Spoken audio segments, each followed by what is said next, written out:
Hi there, and welcome to the 10th video podcast in Humanities and Western Civilization. This podcast will complete Module 5. Well, we are finally to the next major big shift. If you recall way back when in our very first video podcast when we talked about the agricultural revolution, I said that the next big shift wouldn't take place until the Industrial Revolution. These are the two big shifts that human beings have undergone in our history. We went from, in the agricultural revolution, we went from being hunter-gatherers to settled populations and civilizations and cities. Well, the next big shift is the Industrial Revolution. This will transform human beings, how we live almost everywhere. So that's what we're going to be talking about in this podcast. We're going to be exploring the 1800s in Europe, so let's go along. The learning objectives for this unit are, number 1, examine the effects of industrialization and urbanization on European society. During the 1800s, cities will expand like never before. They're going to become huge and the countryside is going to depopulate. This is a movement which has continued on today, a trend of most of us in the world living in urban environments. It begins during the late 1700s and continues throughout the 1800s. Number 2, explain the major purposes and achievements of the Congress of Vienna. This was the Congress that the major powers of Europe had at the end of the Napoleonic Wars. This was their attempt to try to roll back the clock and make things the way they were before the French Revolution. Spoiler alert, it didn't work. Number 3, compare the political and cultural expressions of socialism, conservatism, romanticism, nationalism, and liberalism. These are new movements and new political ideas that emerged during the 1800s. And number 4, explain the causes and consequences of the 1848 uprisings throughout Europe. In 1 year, a wave of rebellion swept across most European countries. Pretty exciting, so let's just jump right in. So as I was saying, the Industrial Revolution, which begins in the late 1700s, is the most important change for human beings since the agricultural revolution about 10,000 years ago. So if you recall way back when in our very first podcast, I described the agricultural revolution. And this was when human beings moved from being hunter-gatherers, that is, moving around and hunting for our food and gathering what wild plants we can to survive, to living in settled societies, eventually building cities and eventually creating civilizations. Now that was a huge change in how human beings lived almost everywhere. The Industrial Revolution will be just as massive of a social change for human beings. It represents a worldwide human shift from a rural society to an urban society. We will see a massive population explosion and a rise in the standard of living for humans almost everywhere. The Industrial Revolution can be thought of as a shift in the energy sources for production. Prior to the Industrial Revolution, we relied almost entirely on either human or animal power to get things done. There are some exceptions, such as water wheels or windmills, but for the most part, it was humans or animals working. The Industrial Revolution shifted our power source to fossil fuels. Initially, this energy source was coal, but over time, petroleum and electricity would be used as well.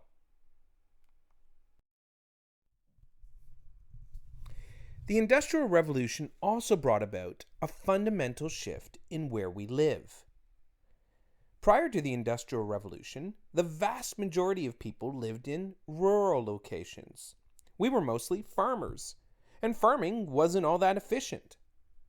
However, the Industrial Revolution brought increased efficiency and industrial processes to farming techniques, and at the same time reduced the number of people needed to farm. People began to move from the countryside into the city in search of work. A process that began in the late 1700s has only accelerated as the Industrial Revolution spread around the world. This is a graph representing the continuing worldwide move from rural to urban from 1950 and projected into the future. In 2012, we passed an important milestone. There are now more people living in urban environments around the world than rural ones. This trend is expected to continue into the future. By 2050, it is estimated that 70% of humans will be urban dwellers. The Industrial Revolution also represented an explosion in population. As industrial processes revolutionized farming and increased food supplies, increasing standards of living allowed more and more babies to survive infancy. You can see on this graph that human populations had a nice slow climb during the Middle Ages, then shoot up dramatically during the 20th century as the Industrial Revolution spread to every corner of the planet.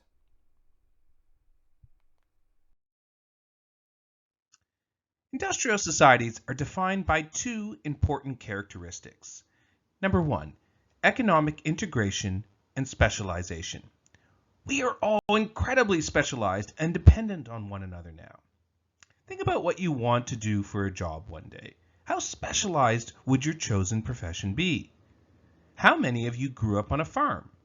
How many of you are planning to be farmers? I suspect very few. The Industrial Revolution has allowed us to develop incredibly complex economies where most of us are very far removed from food production. This is a very recent phenomenon. Prior to the Industrial Revolution, most of us would have had to have been farmers. Farming just wasn't that efficient, and there were not the resources to support the myriad of jobs that we have today. Certainly, it would have been very difficult for me to have been a history teacher. The second characteristic of an industrial society is cultural integration and coordination.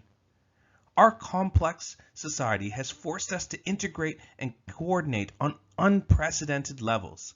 This has created broad cultural integration. That is, we are all participating in the same broad culture. We buy the same products, consume the same pop culture, and participate in the same governmental structures. Think for a moment what it takes for you to purchase a cup of tea at Tim Hortons. How complicated does our society have to be for such a product to exist for purchase? If you bought a cup of tea this morning, how many people were involved in this transaction? 1, maybe 2 people at Tim Hortons? And say you paid roughly $2 for that tea. Some of that money is split between them to pay their salaries. How about their manager? Does he or she get a cut of your $2 too? Is that all? Where did the tea come from?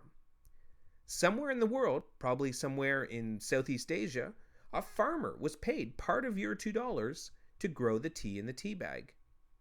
It probably passed through hundreds of different middlemen, import companies, shipping companies, on its way to Canada. Each of them also takes a small sliver of your $2. No one is doing any of this for free. What about the teacup? It's made out of paper. Someone at some point was paid a bit of your $2 to cut down a tree, which would eventually make the paper for the cup. What about the designers, the colors, the inks, and the other features? Companies were paid to do these things too, and your $2 goes to support that. The lid is made of plastic. A plastic company was paid to make it for Tim Hortons, but they probably had to pay another company for the chemicals to make the plastics, and so on. What about even that little metal staple that holds the little piece of paper attached to the tea bag? Someone somewhere was paid to dig up and mine that metal out of the ground and smelt it into something that would eventually become your staple. I think you get the idea. No doubt tens of thousands of people were paid a small slice of your $2 just so you could have tea in the morning. This is the very definition of a complex economy that the Industrial Revolution made possible. So how did this all get started? The Industrial Revolution begins in a specific place, in a specific industry. It begins in Britain, in their textile industry. So textiles are cloth that is used to make clothing and everything else that we use from cloth. And cloth making, or textile making, is a very labor-intensive process normally. For hundreds and hundreds of years, it was done at an individual family level at home. However, in the late 1700s, new labor-saving machines, such as the spinning jenny you see here, transformed that. Now one person could do the same amount of work that would normally take weeks simply on their own using one machine. Eventually, new energy sources such as coal and steam were harnessed to further speed up this process. This was the beginning of factories. Soon, other industries began to industrialize as well. And by the early 19th century, all European countries began to industrialize in competition with one another. This was the beginning of the spread of the Industrial Revolution. One of the reasons that Britain was able to industrialize first and so quickly are its resources and size. The island of Britain is rich in coal and iron, which are easily accessible and close to the surface. Its size plays a factor too. The island was quickly able to move new products from factories to markets with another invention of the Industrial Revolution, the railway. Here you see one of the first railroads from Manchester to Liverpool, England. Railroads would accelerate the production of the Industrial Revolution. They facilitated not only the moving of products and resources, but also people and communication. So now I want to turn back to the French Revolution. In the last podcast, we saw how the French Revolution over a 20-year period would absolutely transform the country of France, but also Europe as a whole. During the second half of the French Revolution, Napoleon and his armies would conquer much of Europe, and in doing so, they would export the ideals, the Enlightenment ideals of the French Revolution, including nationalism and equality under the law. Now, although Napoleon was defeated by the countries of the combined forces of Britain, Prussia, Russia, and Austria, they couldn't entirely stop the ideals of the French Revolution, although they would give it a good try. After the French Revolution, these victorious countries would get together to try to plot a way to roll back the clock. So after the defeat of Napoleon, the victorious countries of Austria, Britain, Prussia, and Russia sat down and tried to undo all of the changes that the French Revolution had brought about. Now, some of their ideas were obvious. France would have to return to having a king. But in recognition that absolutism didn't really work so well, France would now be made into a constitutional monarchy, similar to Britain. Luckily, Louis XVI's brother, who was also named Louis, was still alive. He had managed to escape, and so he was invited to return to being the king of France, and he became Louis XVIII. Out of respect for his nephew, who had died during the French Revolution, he would not be Louis XVII, but Louis XVIII. From now on, Europe would try to sort out their differences using a new balance of power system called the Concert of Europe. The idea of the Concert of Europe is that the major powers of Europe had similar interests. They wanted to protect their existing power structures within their countries. They wanted to make sure that ideas of the French Revolution, such as nationalism and equality under the law, wouldn't get too much traction. The Concert of Europe was meant to stop having the bloodshed and massive war that the Napoleonic era had unleashed in Europe. I like to think of the Concert of Europe as being old men with cigars sitting in a room and sorting out their differences. Another consequence of the French Revolution was that the Holy Roman Empire, now if you recall way back in the Middle Ages we talked about what the Holy Roman Empire was, had finally been dissolved. By 1806, Napoleon's armies had essentially dissolved the Holy Roman Empire. A new, loose German confederacy was created out of the ashes, allowing for German-speaking countries to coordinate their economies. But this is by no means a replication of the Holy Roman Empire or a country. And in fact, the German confederacy was always somewhat weak because it included Prussia and Austria, who were essentially rivals with one another. So here you see a map of Europe after the Congress of Vienna. So I want you to note a couple of things. First of all, you don't see a country called Germany yet, and you also don't see a country called Italy. Italy is still not united. The German Confederacy is really just a loose economic integration between German-speaking countries. The Austrian Empire would make up many different nationalities, Big empires like the Austrian Empire had a lot to lose with the concept of nationalism. Nationalism might mean little independent areas within the empire might strive to be their own nations. So nationalism was one of the ideas of the French Revolution that countries like Austria had an interest in quashing.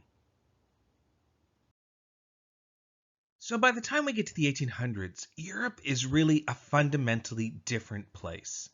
The French Revolution and the Industrial Revolution have transformed life everywhere.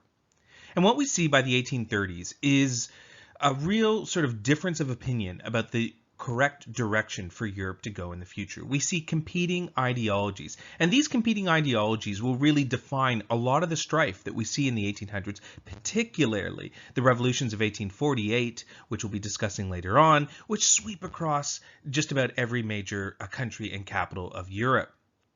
The first two ideologies I'll be discussing are really a nostalgia for the past. They are Romanticism and conservatism. Both of these ideologies harken back to the time before the French Revolution, before the Industrial Revolution, and nostalgia for that time. The next three ideologies that I'll be talking about are really a consequence of all these big changes. So the French Revolution brought us the concept of nationalism. The Enlightenment brought us the idea of liberalism. And socialism is really a direct result and answer to the Industrial Revolution and the living conditions that it had brought on. So I'm going to talk briefly about each of these different ideologies, and then we'll move into the revolutions of 1848. Romanticism is, first of all, an artistic and literary and intellectual movement. Often it's associated with paintings like the one that you see here by Caspar David Friedrich, The Wanderer Above the Sea of the Fog. It generally has a glorification of the past and nature. It tends to prefer the medieval rather than the classical period. It harkens back to that time prior to the French Revolution, a time when there were nobles, a time when tradition and one's place in society mattered. There tends to be in Romanticism, in the artistic and literary works, an emphasis on emotion and on the individual. Ultimately, Romanticism is a reaction to the ideas of both the Industrial Revolution and the aristocratic social and political norms of the Age of Enlightenment, the scientific rationalization of nature that comes out of that as well. So similar to Romanticism in that it is a nostalgia for the past is conservatism, which is the next ideology I'm going to talk about. Now, when we say conservatives in the 19th century, it's very, very different from conservatives, when we're talking about politics in the 21st century. Although the words are the same, they're very, very different. And this also is true for liberalism, which we'll be talking about in a moment. Conservatives and liberals in the 21st century don't really bear much resemblance to conservatives and liberals in the 19th century. So what was conservatism in the 19th century? Well, it was a political doctrine that emphasized the value of traditional institutions and practices, and it was a reaction to the upheavals of the French Revolution. This is a movement that harkened back to a time prior to the French Revolution, in particular the way power was distributed prior to the French Revolution. Conservatism in the 19th century believed that the essential anchors of social harmony were, number one, monarchy, aristocracy, and the church. That these three elements are the pillars of having a good society. Often conservatism in the 19th century is associated with this man here, Clemens von Metternich, and he was an Austrian diplomat who was involved in massive amounts of politics during the first half of the 19th century. And in particular, he was involved in this concept of the Concert of Europe, which we talked about. This is this, I described it kind of like white men sitting around in a parlor with cigars and brandy, sorting out the problems of Europe, rather than involving, the messiness of regular people. This is a group that believes that the old ways are best, and that all the new ideas that came out of the Enlightenment are terrible for society. So one of the things that conservatives really hate in the 19th century is nationalism. And now nationalism is something that has been a powerful movement that came out directly of the French Revolution. We talked about it a little bit in the last podcast. We talked about it transformed the people of France from subjects, meaning subject under the king, to citizens of France. That when people were fighting in the wars during the French Revolution, they were fighting as citizens. They were doing their duty to France, not their duty as subjects to the king. And that is a really big difference. Now, although we use the term nationalism today, it is somewhat of a nebulous term, and it means different things to different people. So what do we mean by nation? Think about that for a second. What constitutes a nation? Well, there's various conceptions of it. We could think of a nation as being a group of people that are bound by a particular language. So even in Canada, for instance, often Quebec is described as a nation. We could talk about people being bound by a particular culture. So a group of people who share the same culture might consider themselves being members of the same nation. So if we talk about the First Nations in Canada, they would have both language and culture. We can also talk about a shared history. Perhaps a shared history to some degree or another is what constitutes the nation of Canada, in that we share a collective history that our ancestors or those who were here before us went through in the forging of Canada. Other conceptions of nationhood might also include ethnicity. So groups of people of the same ethnicity might consider themselves a part of the same nationhood. And of course, there's also geography. We could apply geography as another measure of nationhood. Perhaps geography is another measure of Canadian nationhood. The point is that different people consider nationhood in different ways. And there is no one way to think about nationhood. And that's as much true today as it was during the 19th century. It's this concept of nationhood which is really the most important thing. It's born out of a desire of a community, without sort of defining what that community is, to assert its unity and its independence. So whether that community is bound by language or culture, shared history, ethnicity, or geography, I mean, in many ways, it's the community that would define that relationship themselves.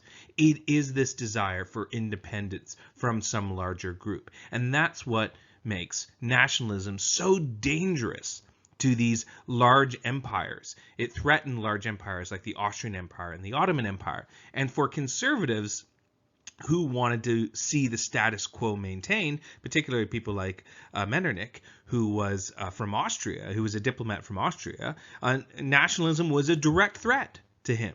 It was a direct threat to the integrity of the Austrian Empire.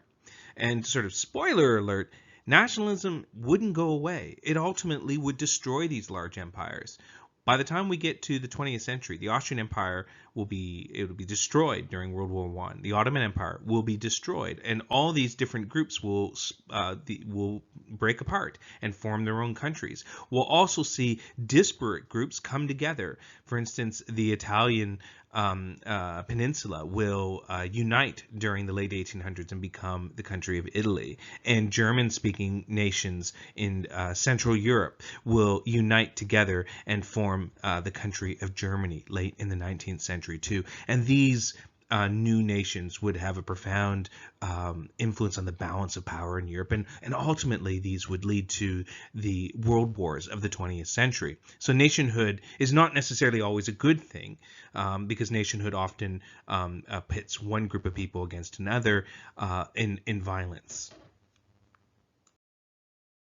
So the next 19th century ideology I want to talk about is liberalism. Now, just like conservatism during the 19th century, liberalism is not the same thing that exists today in the 21st century, although the word is exactly the same.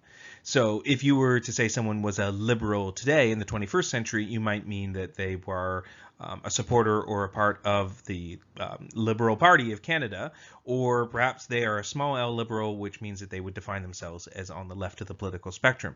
That is not at all how liberalism was defined in the 19th century. So just like conservatism was different in the 19th century, liberalism was different as well. So the words are the same, but the movements are completely different. So really, liberalism in the 19th century, first of all, is associated with capitalism and with the rise of factories coming out of the Industrial Revolution. And in many ways, the philosophy emerged as a response to the Industrial Revolution and the urbanization of the 19th century. But really, the roots of liberalism go further back in time than that. In many ways, liberalism finds its roots in Enlightenment thinkers such as John Locke. And to me, at least, liberalism is directly associated with the rise of the middle class. And we have been talking about the rise of the middle class in this course for quite some time. We talked about going way back in time to the 12th century, where we saw the rebirth of cities and the rise of town people and merchants, often called the bourgeoisie, that they were the prototype for the middle class. And in fact, Karl Marx in his Communist Manifesto will rail against the bourgeoisie when he's reacting against liberalism with communism and socialism. So liberalism, you could think of it as, to some degree, a rise of the middle class, but it is the rise of the wealthiest of the middle class, because liberalism often is associated with the factory owners rather than the workers who actually work in the factories. So generally speaking, though, liberalism, if we're thinking about it from its Enlightenment roots, from people like John Locke, is really about the idea that people are free. So it advocated for civil liberties, which means that everyone should be able to conduct their business as they see fit without the government coming in and telling them what to do. So it believed in a limited government, and it believed that there should be a rule of law that protected everyone. Liberalism is absolutely associated with the concept of private property. So what you are able to earn and get for yourself, then you should be entitled to keep. And it also believed very strongly in the concept of laissez-faire economics. And this is a type of economics that was first talked about during the Enlightenment with Adam Smith, an economist who believed that the best way for nations and individuals to succeed is for there to be as little regulation as possible, as little government intervention as possible, that businesses will flourish under such circumstances, that there'll be more jobs and more capital for everyone. And certainly liberalism in the 19th century absolutely believed that. However, the dark side, of course, of liberalism is that unrestrained capitalism meant that people who were working in factories faced pretty horrible conditions in the 19th century. And that's what we'll talk about next. So the Industrial Revolution obviously brought with it tons of social change. It brought with it urbanization, and it brought with it a change of what people did. People moved from the countryside and moved into cities and ultimately worked in factories. Factories in the 19th century, though, could be very dangerous places. Child labor, for example, was very common. There were no laws whatsoever at all, very, very, very few labor laws whatsoever. So if you were a worker in a factory, you might be asked to work 7 days a week, very long days, 18 hours a day. If you got injured, then you simply lost your job. There was no protection for you. The factories themselves could be very, very unsafe. The new machines were not designed with the idea of safety in mind. And so going to work could be a very risky scenario. On top of that, wages, for the most part, were kept very, very low. During the early part of the Industrial Revolution, factory owners were able to coordinate with one another to make sure that wages were suppressed as low as possible.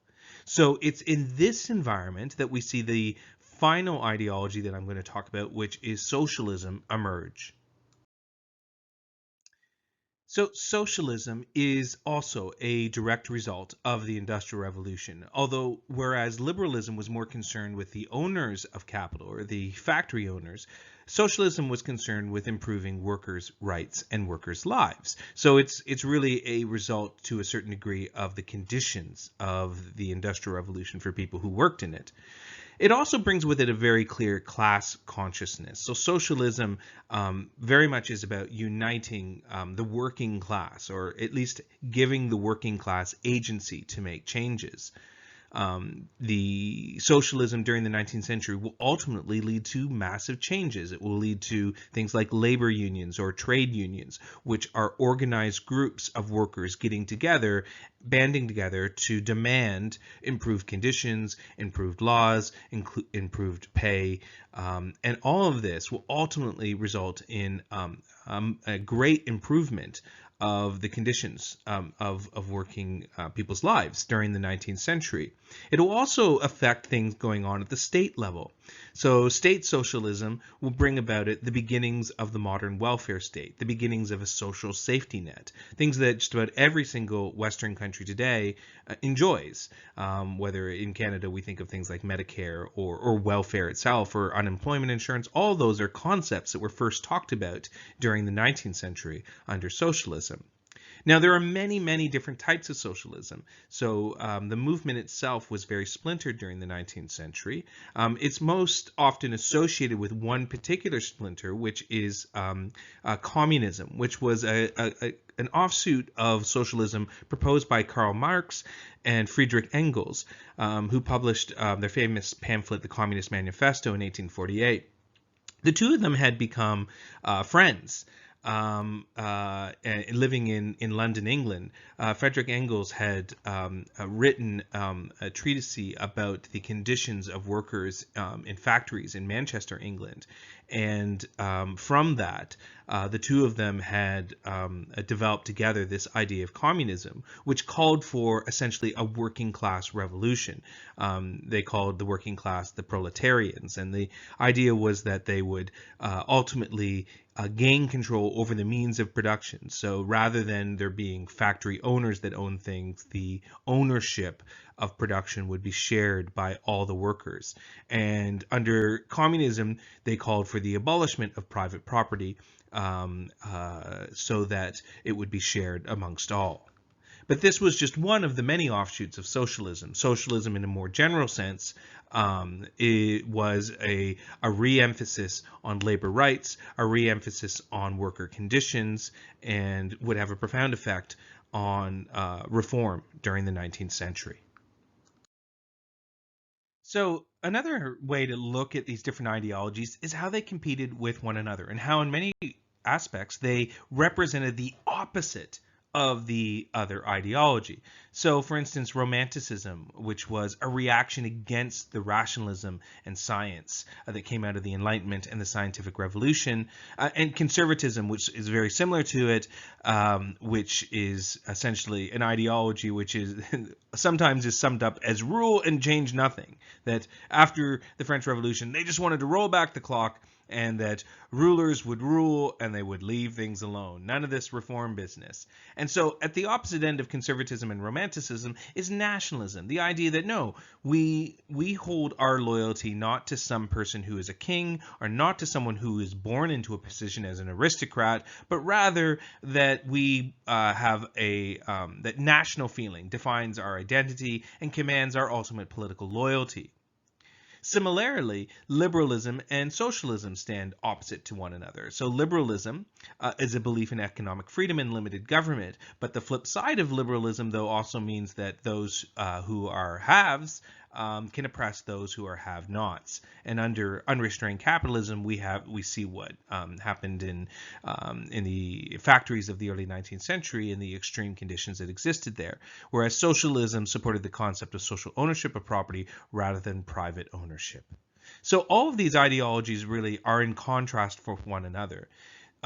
What is interesting, though, if we take conservatism and romanticism out of the category, socialism, nationalism, and liberalism, although they're very different and they have different aims, all share one common goal, that they want to see change.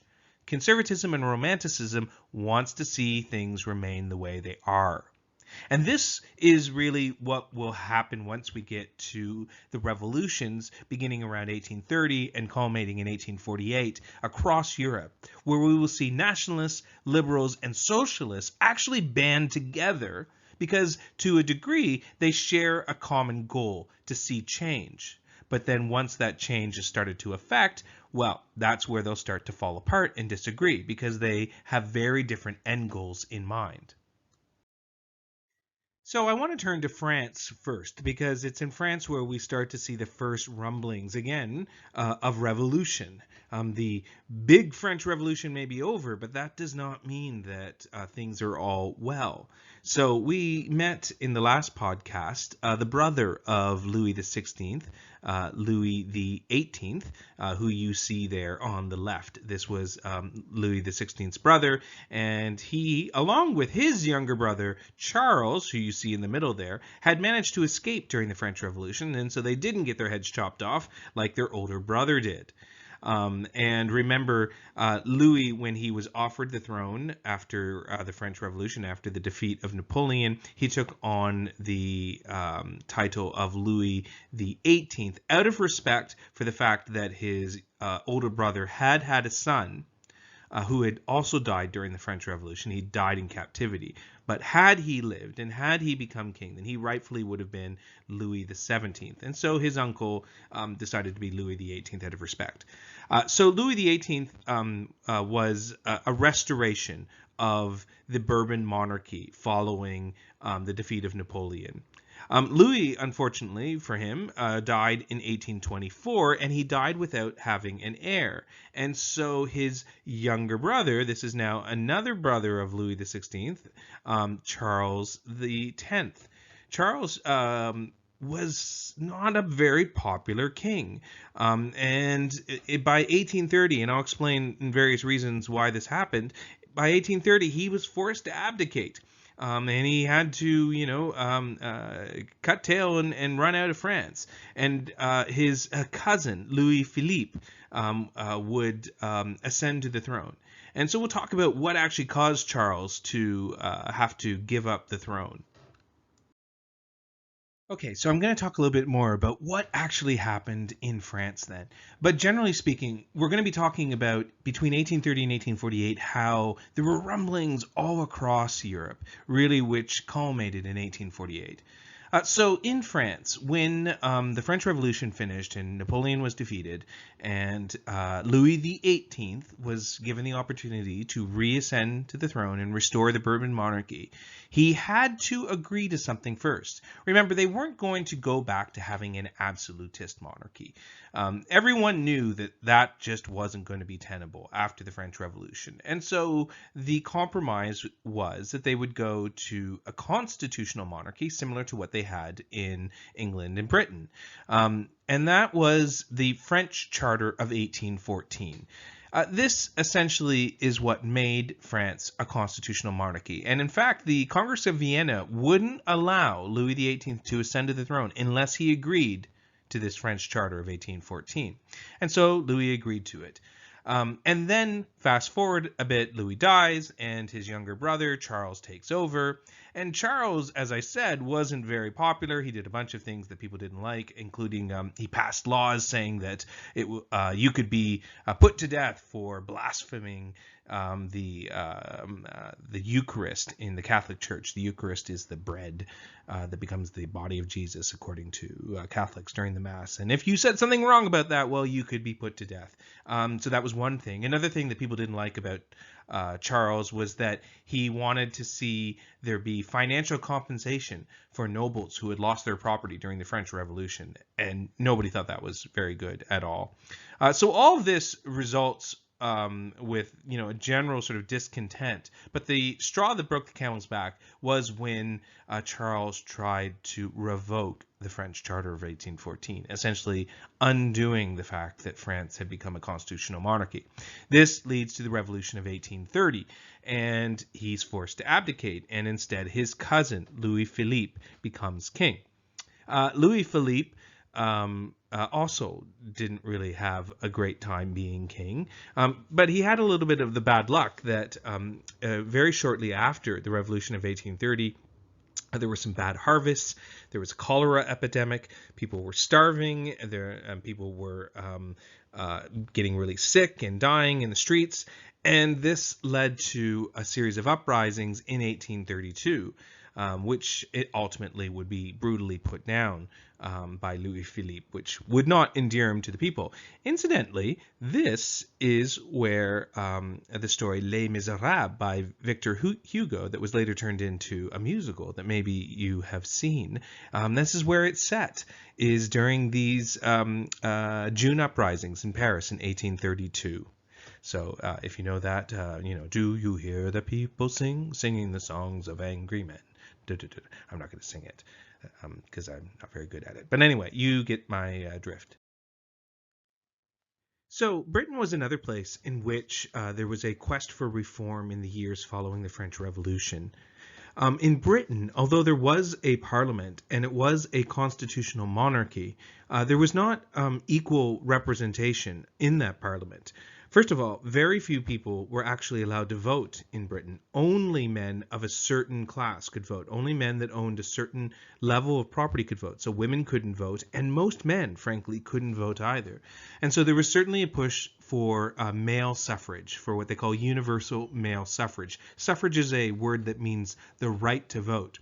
And in the early 19th century, the quest is for male suffrage, for all men to be able to vote. And we will see once men achieve the vote, which by the middle of the 19th century, middle to the late 19th century, in most European countries, just about all men have won the right to vote, but women no. And so the quest for women's suffrage will continue into the 20th century and will be achieved in places like Canada after World War I. But we're still 100 years or so before women will get suffrage, and at this point, men don't even have suffrage either. So only wealthy men essentially are allowed to vote. The next problem is that there's inequality of representation in Parliament. So where people lived in England had changed dramatically since the Industrial Revolution. Places like Manchester, which had been quite small prior to the Industrial Revolution, had swelled by thousands and thousands of people as people would move from the countryside to work in factories. And yet they still had very few representatives in Parliament to represent all these thousands of people. And yet, at the same time, the divisions of where sort of the ridings were, or the boroughs as they were called in England, were divided up hundreds of years earlier. And in some cases, some of those boroughs had nobody living in them anymore, and yet they still had a member of Parliament. They were called rotten boroughs. One example of a rotten borough was a place called Sarum, outside of Salisbury in England. And it had been an important place during the Middle Ages. But by the time we get to the 19th century, almost nobody lived there. Something like 15 or 20 people lived there. And yet they still had a member of Parliament. So that member of Parliament only had just a few constituents to worry about. And yet places like Manchester with thousands and thousands of people would have the same level of representation, which obviously was completely unfair.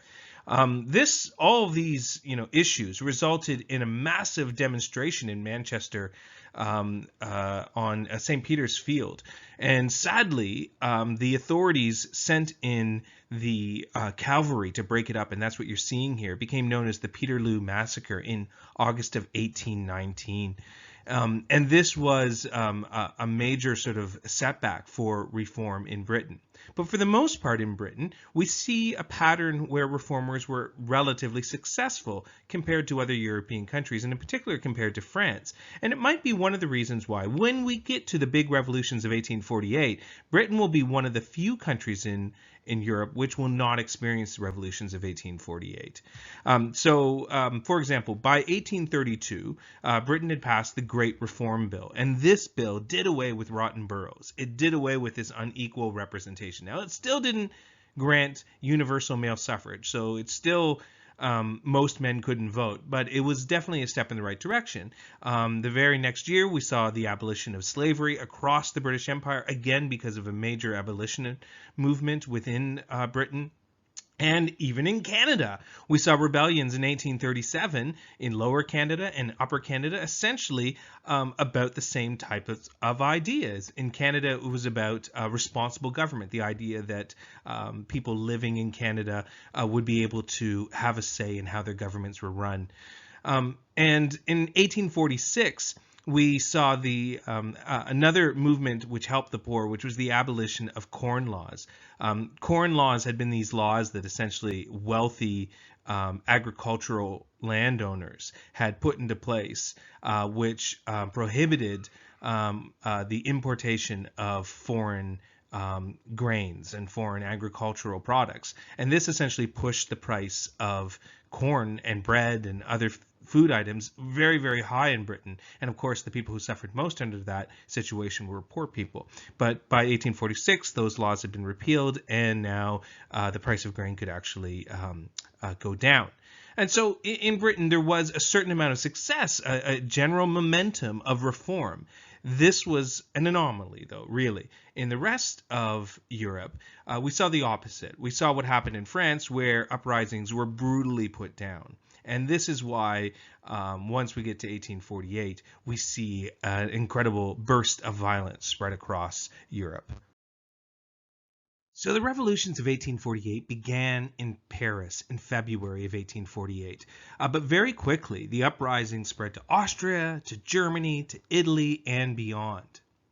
The revolutions of 1848 were a series of political upheavals that were felt throughout Europe, and they remain the most widespread revolutionary moment in European history. The revolutions were essentially a truce of sorts between different competing groups that all sought to see change happen. So you saw liberals pairing with nationalists and pairing with socialists. All of these groups essentially wanted the same thing, to change the status quo. And so this gave the movement of these rebellions quite a bit of momentum, at least in the initial period. And as we'll see, the rebellions were, at least in the beginning, incredibly successful. So the revolutions of 1848, why did they actually happen? Well, probably the biggest reason was economics. So by the time we get to 1848, we've seen this gradual disappearance of artisan production. So what are artisans? Artisans are people who are very skilled at creating different types of products. It's how all manufactured products used to be prior to the Industrial Revolution. So you would have weavers who would spend their entire lives becoming really, really good at weaving, and they would be producing cloth. However, during the Industrial Revolution, machines would replace that, and people essentially with very little skill would operate those machines. And so the end of artisan production saw many, many people displaced in terms of their economic livelihood. On top of that, we saw an economic depression in the years just prior to 1848. So between 1845 and 1846, there was a depression that went across Europe. Coupled with the economic issues were the fact that building since the Industrial Revolution and the French Revolution were these new political movements. So we had liberalism, socialism, and nationalism all competing and all pushing for changing the status quo. So here you see on your map just how many places in Europe experienced major uprisings or rebellions between 1848 and 1849. In no other year had this many revolts broken out simultaneously. And in many cases, the revolutions led to reforms and, in fact, new constitutions. On the whole, most of the uprisings of 1848 were successful initially. So in the first stage of the revolutions of 1848, the revolutionaries won significant changes. For example, in France, we saw the Second Republic be initiated. So the First Republic being the one that came into play during the French Revolution. So the Second Republic saw the monarchy again dismantled. And to deal with the massive unemployment across France, the government created national workshops. These were places where unemployed men could go for work, and they would be guaranteed work and they'd be guaranteed food. In Austria, we saw the Empire of Austria adopt a very liberal constitution, and we saw the abolition of medieval serfdom, one of the last places that still had remnants of the Middle Ages in terms of the legal status of serfdom. And in Prussia and other German states, we also saw reforms as well, too. So the second stage of the revolutions of 1848 saw all these changes essentially rolled back. And largely this was because of divisions within the rebel ranks. Once they had achieved success, the revolutionaries couldn't agree on what came next. And this is the problem that the truce between the socialists, the liberals, and the nationalists was really only about changing the status quo. They all had very different ideas about what the new form would take. So, for instance, liberals wanted to see essentially liberal constitutional monarchies. Nationalists wanted to see new countries formed out of these old empires, and socialists, of course, wanted to see socialist revolutions and the public ownership of all private property and major reforms in terms of worker rights. In France, we saw the first breaking down of this essential truce with the June Days uprisings. The Second Republic, the government of France, rumors circulated that they were planning on shutting down those national workshops, which were places where workers could go and get work, and they were very popular. And at the same time, France actually elected Louis Napoleon Bonaparte III, who, yes, indeed, he was Napoleon's nephew, believe it or not, the Napoleon's nephew. And he's elected president of France. And you would think that France would have had enough of Napoleon's, because very shortly after Napoleon came to power, he, of course, seized complete control over France in a coup. You'd think they would have learned their lesson with the first Napoleon. Anyway, they didn't. In Austria and in Prussia, the authorities essentially reasserted control. The rebels were sent to prison. And in Germany and Italy, these were places where nationalists had been desperately trying to create brand new countries and unite German-speaking lands and Italian-speaking lands, and they had failed to be able to do that. And this was particularly true in the German-speaking lands. So the nationalists looked to who would be the natural sort of king or a leader of a united new German country. And the most obvious choice would have been the King of Prussia. He was considered a fairly progressive king at the time, and Prussia was the largest of those little German-speaking countries. So it would make sense for Prussia to take a leading role. But Frederick William IV, famously said, "I will not accept a crown from the gutter." And he rebuked the pleas from the nationalist revolutionaries to actually become a king of a new united Germany. So the dream of uniting Germany and Italy would have to wait a while longer. So in the years following the revolutions of 1848, things essentially went back to the way they were before. So in France, we got rid of the Second Republic, and Napoleon's nephew, Napoleon III, after his coup d'etat, well, he not surprisingly started calling himself an emperor, just like his uncle had, and France became an empire once more. The reforms were rolled back in places like Prussia and Austria, and the nationalist ideas of uniting Italian-speaking lands into one country or uniting German-speaking lands into one country, well, they all failed. However, the Concert of Europe, if you recall, the Concert of Europe was this idea that old men with cigars sitting in a room could sort out problems without regular people interrupting them. That was going to be put to the test just a few years after the revolutions of 1848, when a war broke out between the Russian Empire and the Austrian Empire. A war about a tiny little peninsula of land in the Black Sea, a place which has continued to be a subject of world interest, the Crimea. The Crimea is this area right here. And if you have followed the news in recent years, you'll recall that it had been part of the Ukraine in 2014, and Russia invaded and took it over, and now it's occupied at least by Russia. So in this time, it was controlled by Russia, not Ukraine. And it was also desired by the Ottoman Empire.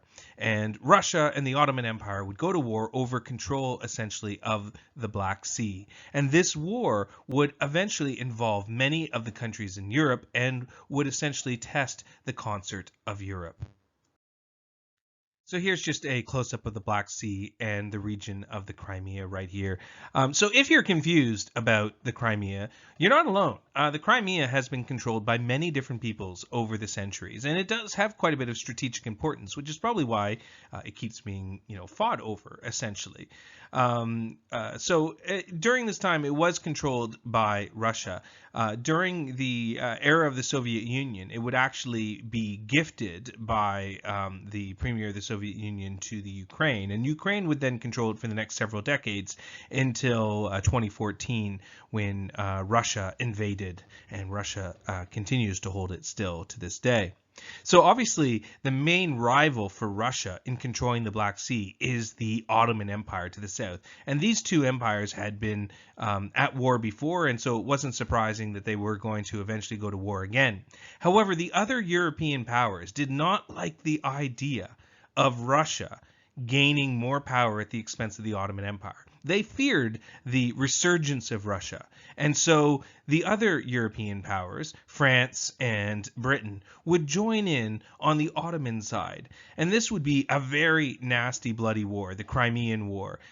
It would, in fact, be the worst war for Europe until we reach the world wars in the 20th century. The Crimean War lasted from 1854 to 1856. Ostensibly, it was because Russia said it wanted to protect Christians from being oppressed in the Ottoman Empire, but really the war was actually about who can control the Black Sea. And as I said, Britain and France came in on the side of the Ottomans. As an interesting little side note, the Crimean War was actually the first war where we actually have photographs. So what you're seeing there on the left-hand side is a photograph from the Crimean War. These are French troops having a little bit of wine, I guess, on the side of the battlefield while another French guy is reading the newspaper with his pipe. These photographs were shown in Paris during the war, and they were essentially a form of propaganda, which is why, when you look at this, you say, hey, I'm going to sign up to be a soldier. This doesn't look so bad. I can drink wine and read newspapers and hang out with my friends. Sounds like fun. The Crimean War was actually not like that at all. It was very nasty. But you'd be forgiven for not thinking that if you looked at this picture. The Crimean War essentially ended in a stalemate. The peace treaty that was signed at the Congress of Paris in 1856 essentially initiated a new climate of international competition and rivalry. The Ottoman Empire was weakened, but it was certainly still around. And the Congress system, the idea coming out of the Congress of Vienna, the Concert of Europe, this idea that we could all get along, men with cigars in the parlor room over brandy, sorting things out like gentlemen, that was over, and instead it would be replaced by something called realpolitik, the idea that might equals right. This intense rivalry and competition would continue for the next several decades. It would see the birth of countries of Germany and Italy, and would continue until we reach the First World War.